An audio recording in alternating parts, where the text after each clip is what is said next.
This is the Tacklife Tools belt sander. This is not a review on the belt sander. There's already videos out there for it. This is a video showing you the problem that I found with it and how I fixed it.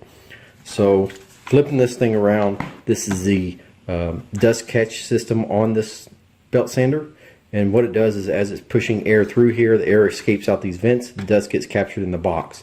The box, however, is held on to the body only by friction between the exhaust port and the hole of this box. Just the friction, the tension in there.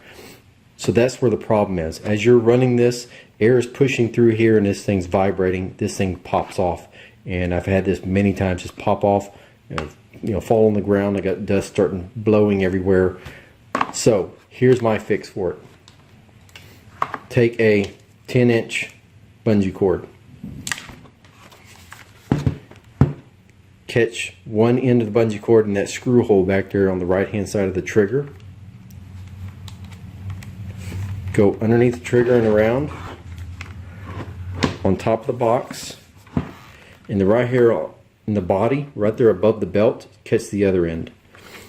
So what that's doing is it's in the body of the belt sander. It is not touching the belt in any way. It doesn't get in the way at all, but it does hold this box on here. You can't pull the box off, but when you do need to empty the box, all you do is flip this out of the way, empty the box, put it back on, flip the bungee cord back down, and you're good to go.